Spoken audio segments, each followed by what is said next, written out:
Hi all, thank you for tuning in to my ozone technology course. This will be session 22A, which will be cooling systems fundamentals.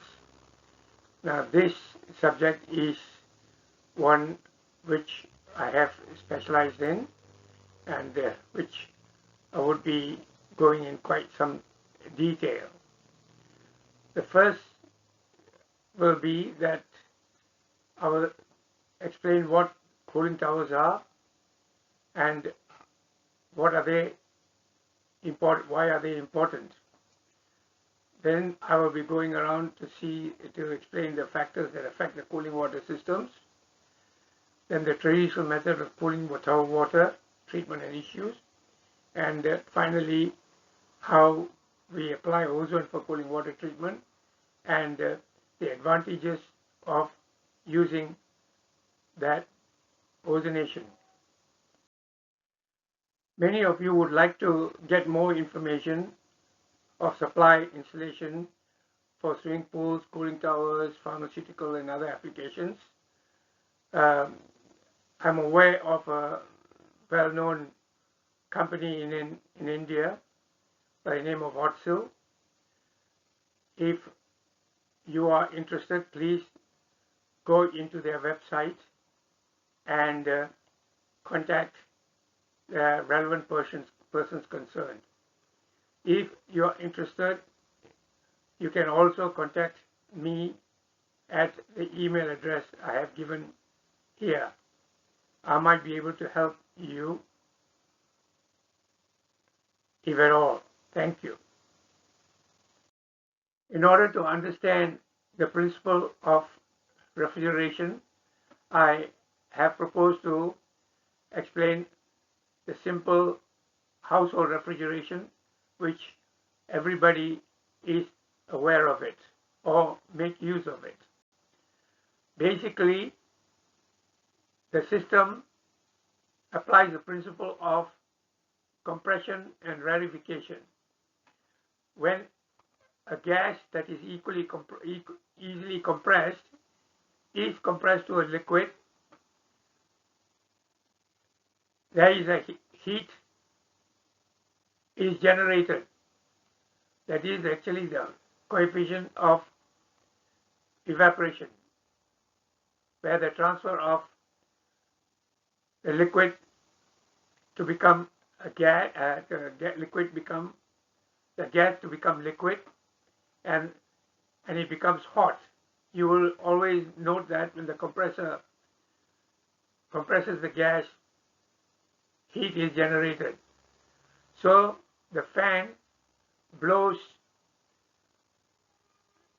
through the vents and the warm air is taken out, that is, the heat is taken out of this plate, and the liquid, which is colder, goes towards a rarefication area where it is converted back to liquid, a gas. Now, this is a plate at the back of your fridge where the hot compressor liquid comes in and it gets cooled by this cooling plate, and it comes back as a cold compressor liquid. And this cold compressor liquid is further is rarefied, and it becomes a cold liquid and gets evaporated in this area. And once it is evaporated, the gas goes back to the compressor to be compressed again, so that it keeps on flowing back, and there is a effective transfer of heat from this area to this area and out.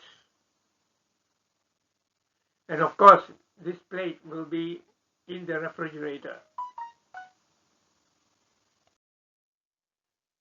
This diagram represents a typical air conditioning and heating system. One side is where the air conditioning takes place. That will be during the summer, and during the winter the air conditioning is shut down and the heating system is started off. If you look at the circulation, it is typical that you have a compressor that compresses a liquid, that is a refrigerant gas, into a liquid, and the liquid is passed through via the pump to the cooler. This looks more like a air cooling system.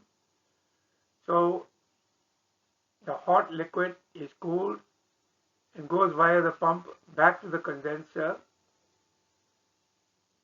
and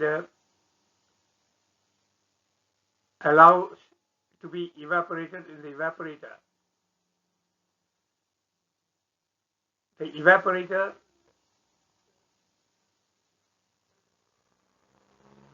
then pumps the chill gas into the cooling coil. So the air that comes from the rooms, which is a return air, is blown through the fan, through the filters, and to the cooling coil, and out to the rooms again, cold and refreshed. Once the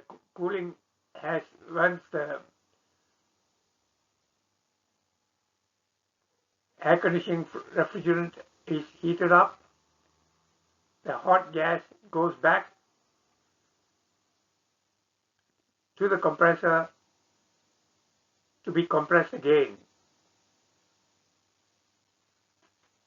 This cycle is repeated. During the summer, the air conditioning system is stopped, and instead a boiler will circulate hot water through the pump into the heating coil, and the return air will be heated up to the required temperature for the rooms. The second diagram on the right gives you precisely what is happening here. But this has got a cooling tower instead of this could be a water treatment cooling tower or air treatment. And the cooling tower here is the one that is cooling the hot water that has absorbed the heat from the chiller fluid, hot chiller liquid, and cooled. This is the heat exchanger.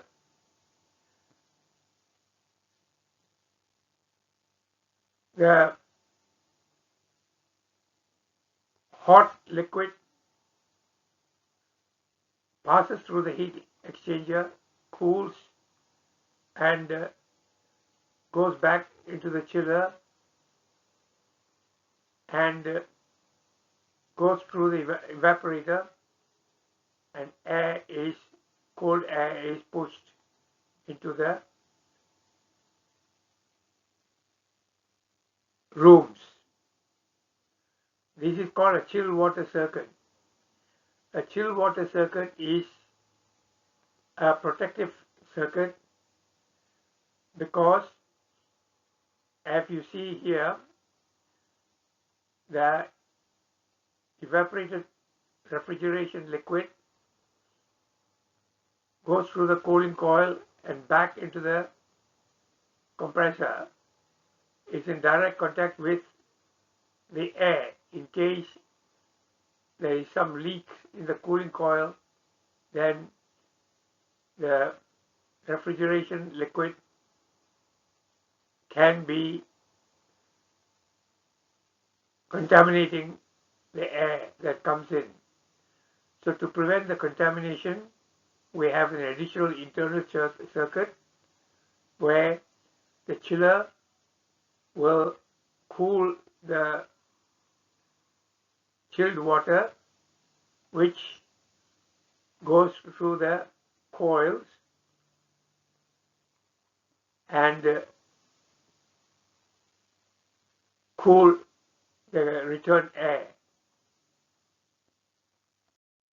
This is a diagram of a typical cooling tower.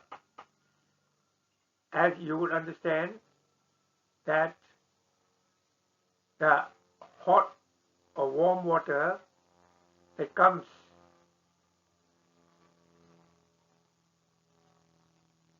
into the heat exchanger, this is called the heat exchanger that is connected to the refrigeration liquid and compressor. So the water that gets heated up will be taken back into the cooling tower, and as the water falls with the air rushes in by the suction of this fan, the water is cooled. Obviously, as the air is pushed out, there will be a plume or atomized air that also goes up, atomized hot air that goes up and forms a plume. The drift is actually water droplets because of the turbulence of the water with the air, and that is thrown out during the process is called the drift. This is the makeup water. You add the makeup water when this water gets evaporated. It gets concentrated with salts and treatment chemicals, and when it is too highly concentrated, then the bleed valve will open to allow the bleed off so that the total dissolved solids in this water is maintained.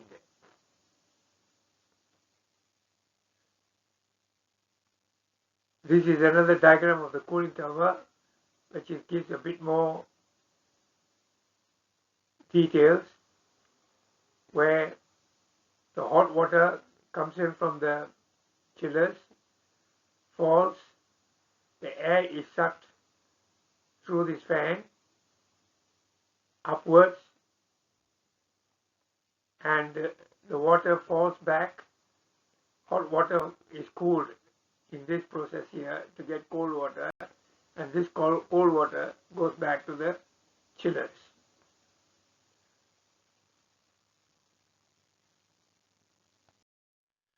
This is a photograph of a cooling tower, and all this white smoke is actually water vapor that has evaporated from the cooling tower, and this is called the plume.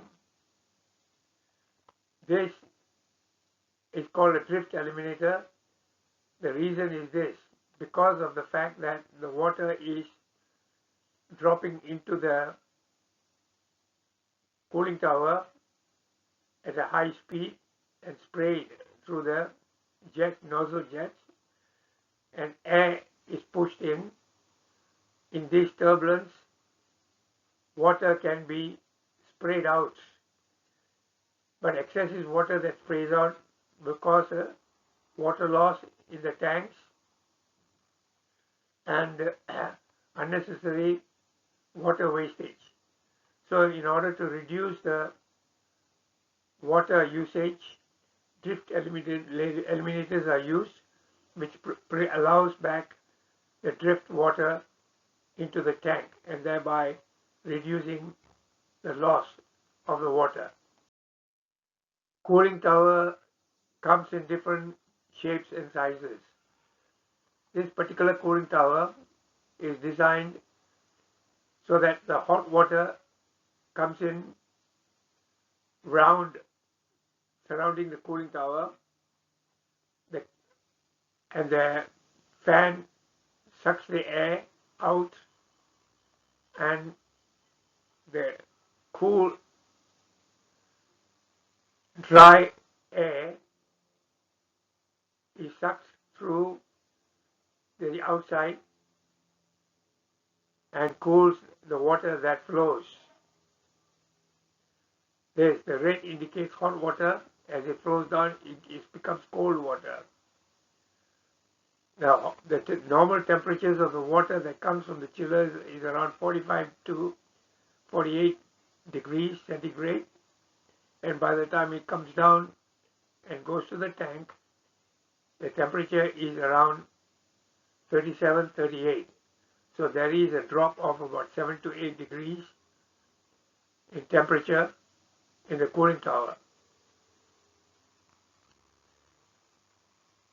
One advantage over this is because of the suction of the air from the sides, and most of the water is sucked up, the drift is reduced.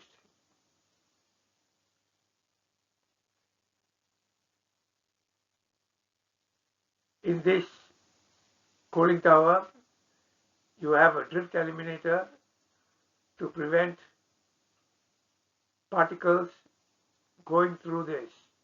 It allows only the air, saturated air, to be discharged, and it retains as much of water droplets as much as possible, reducing the usage of water. During the operation of the cooling towers, you have a significant amount of water that is lost through drift. Significant amount of water is lost through evaporation, and the evaporation is the one that forms the water vapor plumes, and the droplets of water that comes with the plume is a drift. The cooling tower is designed in such a way to try to reduce the drift, loss of water, and also closed up to prevent more evaporation.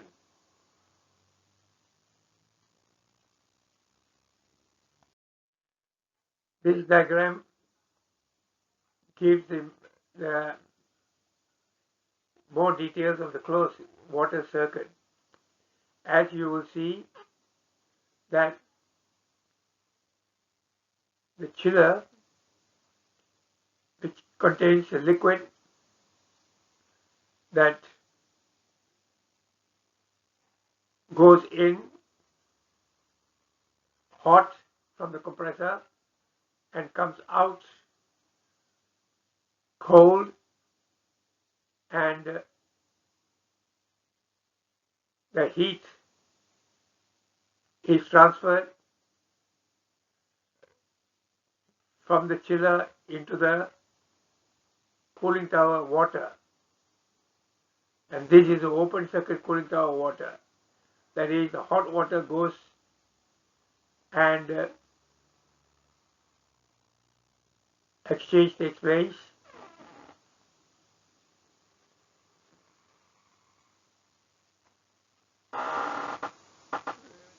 and the cold refrigeration liquid that is evaporated in the chiller and cools the chilled water circuit. In other words, there is a barrier of water so that in case the refrigeration liquid seeps or leaks, or if the refrigeration tubes leak, the liquid will only leak into this internal circuit and not into the air that flows into the rooms. This way we can protect any toxic refrigerant from going into the rooms. The humidifier is sometimes added because, as you will know, when the warm air is chilled, the warm air that contains vapor is also chilled and taken off, so that the cold air that comes back into the circuit will be dry. So in order to ensure more comfort and to prevent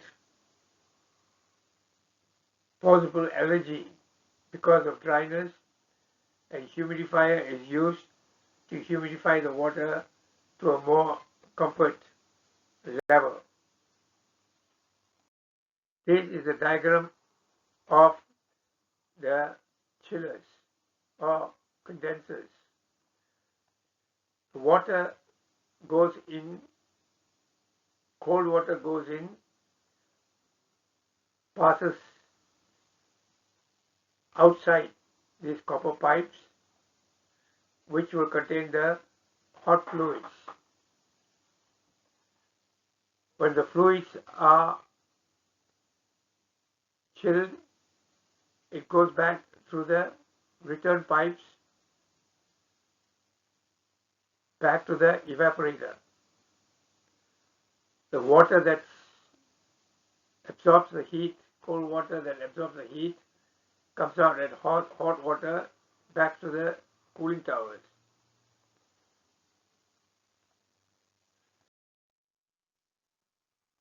This diagram shows the inside of the condenser or chiller. The water goes into these copper tubes.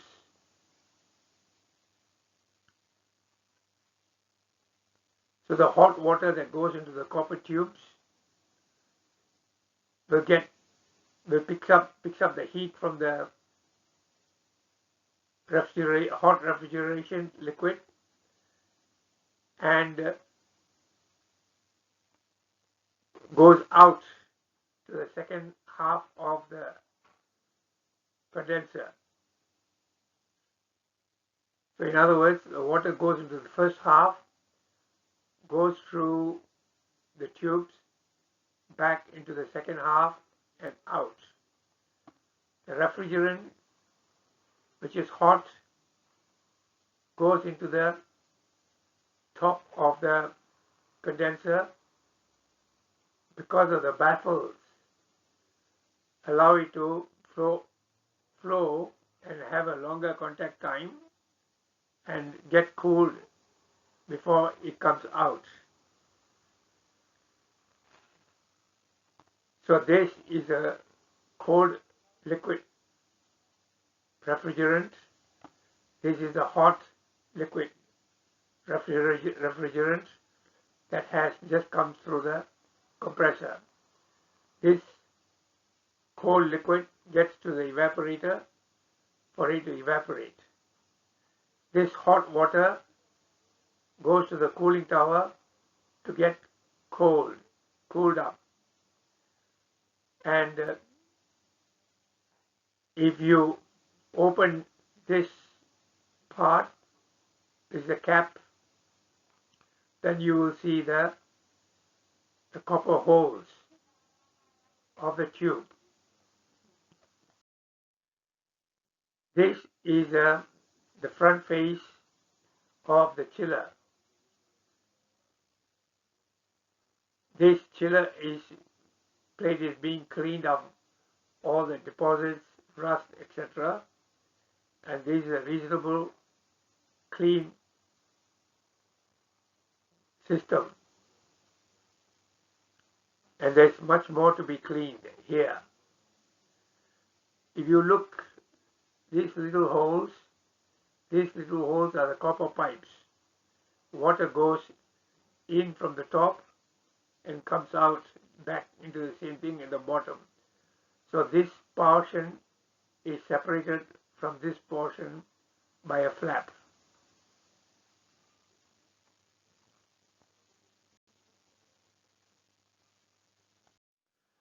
Thank you for the patience in listening to my session. This is the end of this session 22A. Please go to the next session 22B for continuation of fundamentals in cooling towers. If this is your first tune-in, please visit sessions 1 and 2 for program details and 3 to 22 for the remainder and details of the course. Please click the like icon or the subscribe icon, and you will be notified of the next sessions as soon as it is uploaded. Thank you and have a good day.